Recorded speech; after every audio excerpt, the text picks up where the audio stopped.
Halo sahabat Noir, balik lagi bareng Jane di sini. Kali ini aku bakal ceritain sebuah kisah menarik buat nemenin waktu santai sebelum kamu tidur. Negara Kanada yang selama ini terlihat estetik ternyata juga punya beberapa kisah misteri. Salah satunya yang akan aku ceritain.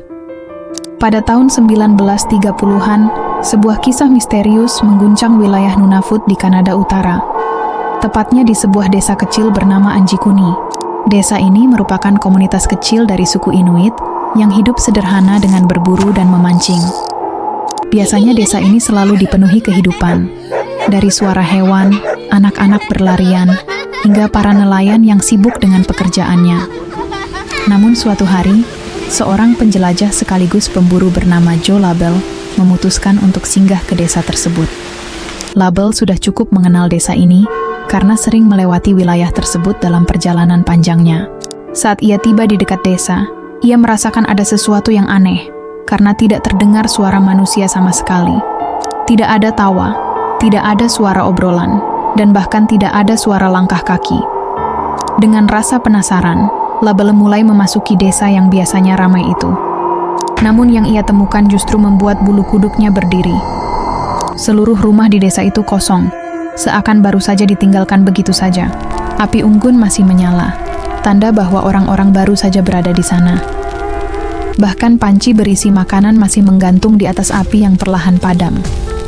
Peralatan memancing pun masih tertata rapi, tidak ada tanda-tanda akan dibawa pergi.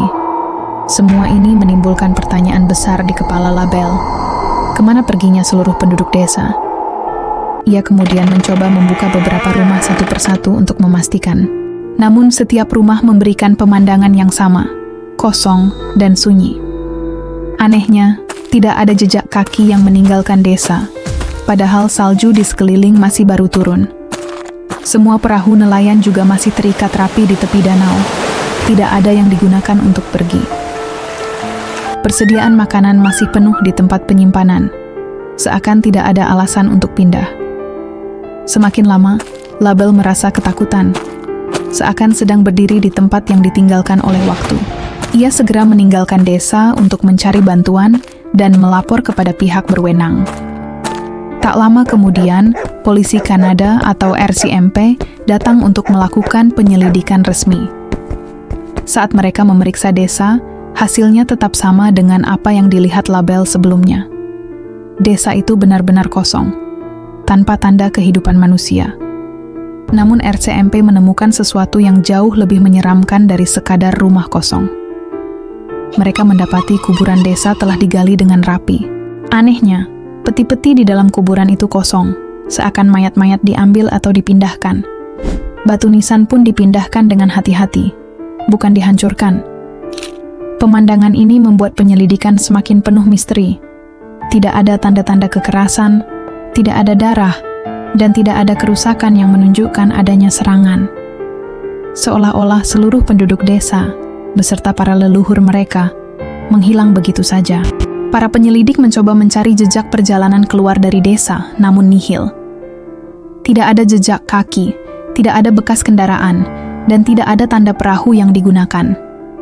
Desa itu benar-benar ditinggalkan secara mendadak dan misterius. Waktu seakan berhenti di tempat itu, meninggalkan suasana mencekam.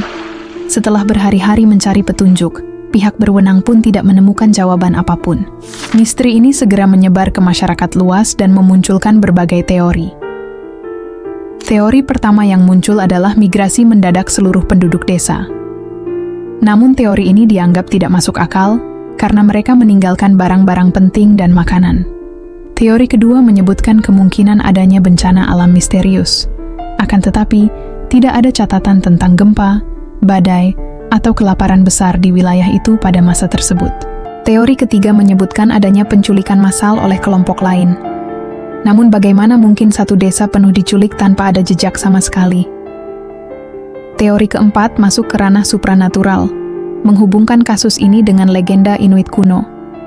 Menurut legenda, ada roh jahat dari salju yang bisa menelan manusia hidup-hidup. Sebagian orang percaya penduduk desa Anjikuni menjadi korban dari roh jahat tersebut. Teori kelima yang paling ekstrem adalah penculikan alien. Beberapa peneliti UFO menganggap kasus ini sebagai contoh penculikan massal terbesar dalam sejarah. desa yang hilang tanpa jejak dianggap bukti bahwa ada intervensi makhluk luar angkasa. Namun hingga kini, tidak ada bukti ilmiah yang mendukung teori-teori tersebut. Menariknya, arsip resmi RCMP ternyata tidak mencatat adanya laporan tentang hilangnya desa Anjikuni. Hal ini membuat sebagian orang percaya bahwa kisah ini hanyalah mitos atau legenda modern. Namun di sisi lain, ada juga arsip berita tua yang memang menyinggung tentang desa misterius ini. Kontradiksi ini membuat kasus desa Anjikuni semakin membingungkan. Beberapa peneliti independen mencoba mencari sisa-sisa desa itu. Namun lokasi persisnya pun kini sulit dipastikan karena wilayah tersebut sangat luas dan terpencil. Seiring waktu, kisah ini lebih sering diceritakan sebagai legenda horor Kanada. Namun tetap ada yang percaya bahwa kisah ini benar-benar nyata. Para saksi yang pernah mendengar cerita Joe Labelle bersikeras bahwa ia memang melihatnya dengan mata kepala sendiri. Pertanyaan besar pun tetap menggantung hingga hari ini. Kemana perginya seluruh penduduk desa Anjikuni? Jika mereka pergi karena alasan logis, mengapa barang-barang penting ditinggalkan begitu saja? Jika ada bencana, mengapa tidak ada tanda-tanda kerusakan di desa tersebut? Dan bagaimana dengan kuburan yang kosong? Siapa yang sengaja menggali mayat-mayat itu? Apakah ini memang ulah manusia dengan tujuan tertentu yang tidak diketahui? Atau benar-benar peristiwa yang melibatkan kekuatan di luar nalar manusia? Misteri desa Anjikuni terus jadi bahan perdebatan di kalangan peneliti sejarah dan pemburu misteri. Sebagian menganggapnya sebagai kisah rakyat yang dilebih-lebihkan. Sebagian lainnya percaya ada upaya sengaja untuk menutupi kebenaran. Hingga kini, Danau Anjikuni masih menjadi tempat sunyi yang menyimpan cerita kelam. Para penjelajah yang berani datang ke sana sering mengaku merasakan suasana aneh dan mencekam. Ada yang bahkan mendengar suara-suara samar di malam hari, padahal wilayah itu kosong. Kisah ini semakin kuat sebagai salah satu misteri terbesar dari Kanada. Banyak yang memasukkannya dalam daftar kasus hilangnya komunitas yang tidak pernah terpecahkan. Sama seperti misteri kapal hantu atau kota yang hilang, Anjikuni jadi legenda yang menakutkan. Cerita ini terus diwariskan dari generasi ke generasi, membuatnya abadi dalam budaya misteri. Apakah desa Anjikuni hanyalah dongeng atau benar-benar nyata? Jawabannya masih gelap.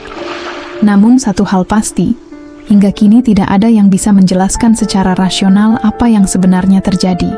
Misteri hilangnya desa Anjikuni tetap menjadi pertanyaan abadi. Bagaimana mungkin satu desa penuh menghilang begitu saja tanpa meninggalkan jejak?